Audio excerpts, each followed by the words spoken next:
Hello everyone, welcome back to our channel SR lifestyle. তো আমি আবার চলে এসেছি তোমাদের ছোট্ট একটা ব্লগ শেয়ার করার জন্য।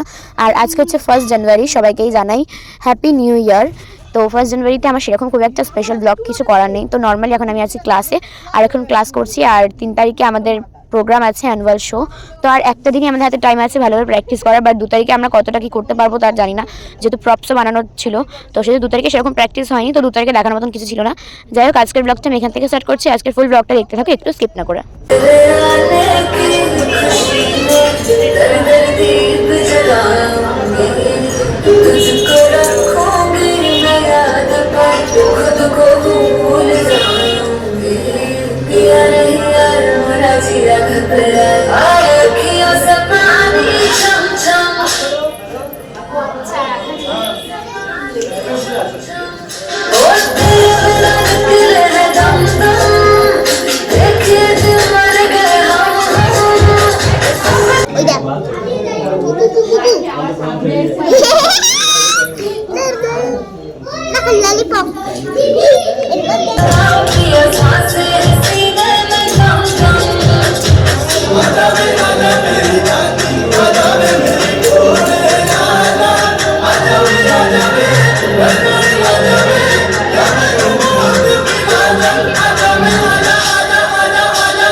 তো গাইস, এখন আমাদের প্র্যাকটিস চলছে। আর কতটা কি প্র্যাকটিস হচ্ছে বুঝতে পারছি না, যেহেতু পরশুদিনকে শো। খুবই চিন্তা লাগছে, আমার চিন্তা হচ্ছে।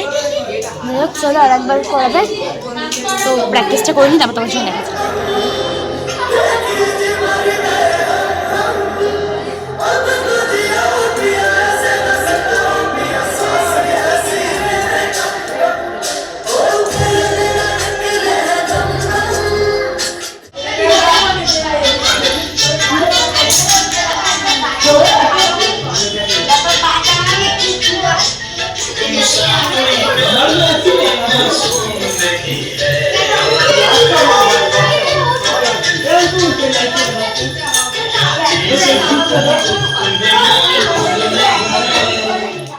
তো যাক, এখন আমি ক্লাস থেকে বেরিয়ে গেছি। আজকে ক্লাস দিয়ে তাড়াতাড়ি ছুটি নিয়ে নিয়েছি, তার কারণ আজকে 1 জানুয়ারি। আর আজকে মায়ের সাথে KFC-তে যাওয়ার আছে।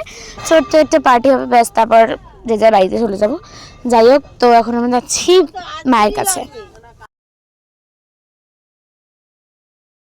তো তারপর এখানে বছরের প্রথম দিন বলে রীতি বলছে যে বছরের প্রথম দিন একটু বাঙালিরা মিষ্টি না খেলে হয় না। তো সেই জন্য এখন ঋত্বিক আমাকে মিষ্টির দোকানে নিয়ে এসেছে, মিষ্টি খাওয়াচ্ছে আমাকে। তারপর মিষ্টি ছেড়ে এখানে মিষ্টি খাওয়া হয়ে গেল। তারপর এখন আমাকে চিপস কিনে দিচ্ছে। অনেক বায়না করার পর আমাকে একটা চিপস কিনে দিয়েছে, তার কারণ আমাকে চিপস খেতে দেয় না, যেহেতু ডক্টর বারণ করেছে। তো খুব রেয়ার এমন কোনো দিন আসে যে ও আমাকে চিপস কিনে দেয়। তারপর আমরা চলে এসেছি এখানে চপ খাওয়ার জন্য। তো আজকে অনেক চপের ক্রেভিংস হচ্ছিল আমার, সেই জন্য আমি চপ খেতে চলে এসেছি। আর ডিমের টেবিল নিয়েছে, কিন্তু ডিমের টেবিলটা খুবই খারাপ ছিল খেতে। তো আমার তো খুব বাজে লেগেছে। বান এসছে, বান বান না, বান না, এটা ঢেউ দিচ্ছে। স্পিড বোট গেল, হ্যাঁ স্পিড বোট গেল, ওই জন্য। হ্যাঁ, স্পিড বোট গেলে অনেক জোরে ঢেউ হয়। আমি গঙ্গা যেতে বসে বসে দেখি তো কিভাবে নিয়ে যাচ্ছে। বাবারে, আরে যাচ্ছি, কি করছিস এটা? কি সমস্যা তোর? কি হচ্ছে এটা? আমি কি কুকুর? গরুকে এইভাবে নিয়েছে, দেখো না। চলো এই বেলটা ধর। বাবা, আমার নতুন বেল সবে কিনেছি। ওদের পড়ে যাবে দীঘাতে। দীঘা না, পুরী যাচ্ছে। এই এটা নিচে থাকে না উপরে থাকে? আমি জানি না, ওই জানে। আচ্ছা, আমি এটা স্টাইলি থেকে নিয়েছি।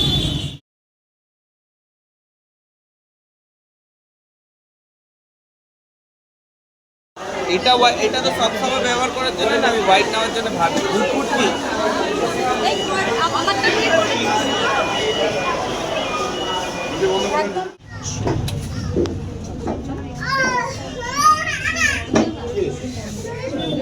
কি নেবে তুমি?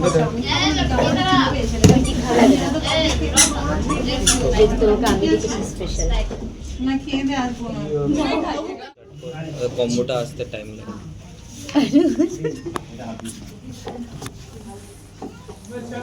ফটোই তুলে শেষ হয় না। হ্যাঁ হয়ে যাবে। वो तो अभी है ना हमारे से पार्टी जो है হ্যাঁ তো ভিডিও তো তারপর কেএফসি দিয়ে বেরিয়ে আমাদের এত ঠান্ডা লেগে গেছে, ভেতরটা তো পুরো গরম ছিল, বাট বাইরেটা এত ঠান্ডা লাগছে কি মা বললো যে চল একটু চা খেয়ে নি। আর রঙ্গলির সামনেই একটা খুব ভালো চায়ের দোকান আছে, তো ওখানে মালাই চাও পাওয়া যায়, বাট আমরা সেটা জানতাম না যে মালাই চা পাওয়া যায়, তো সেজন্য আমরা মালাই চা অর্ডার দিই। যদি জানতাম তাহলে মালাই চাই অর্ডার দিতাম। যাই হোক, এখানে আমি, মা আর ঋত্বিক আমরা চা নিয়ে নিয়েছি, এখন চা খেয়ে বাড়ি চলে যাবো।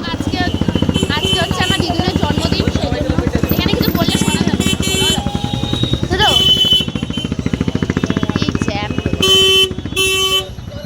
তো আজকে যেহেতু আমার দিদুনের জন্মদিন, 1 জানুয়ারিতে আমার দিদুনের জন্মদিন থাকে, তো সেই জন্য এখান থেকে আমরা আজকে এবছর সেরকম কিছু করিনি, কোনো বছরই সেরকম কিছু করা হয় না, তো এবছর ভেবেছি একটা সেলিব্রেশন আর একটু গোলাপ দেবো, তো সেই জন্য ঋত্বিক যাচ্ছে এখন সেলিব্রেশন কিনতে, আর আমি গোলাপ কিনেছি।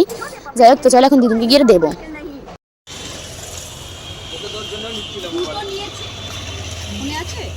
না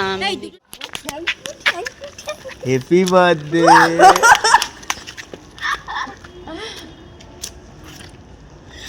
আমাকে দাও। ওরা কইং সুকুটি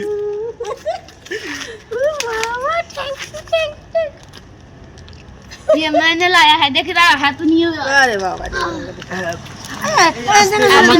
আমার সকালেই হয়ে গেছে,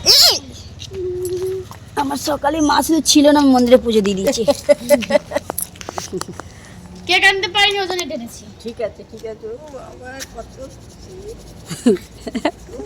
তো এখানে যেহেতু বললাম কি পরশুদিন শো আছে 3 তারিখে, তো কালকে সময় পাবো না নিয়ে আসার, তো সেই জন্য আগে তাড়াতাড়ি করে শাড়ি দিদুনের কাছ থেকে আমি শাড়ি নিয়েছি, লাল রঙের শাড়ি একটা দরকার ছিল শোতে আমার, তো দিদুনকে বললাম যে তুমি 2টো শাড়ি নিয়ে আসো, তারপর দেখে নেবো যে কোনটা ভালো লাগে। তো দিদি এখন আমাকে রাস্তার মধ্যে শাড়ি খুলে দেখা যেত, অনেকটা রাত হয়ে গেছে, 10টা বাজে, আমাকেও যেতে হবে, আমি টোটো পাবো না, সেজন্য রাস্তাতে আমি দেখে নিচ্ছি খুলে।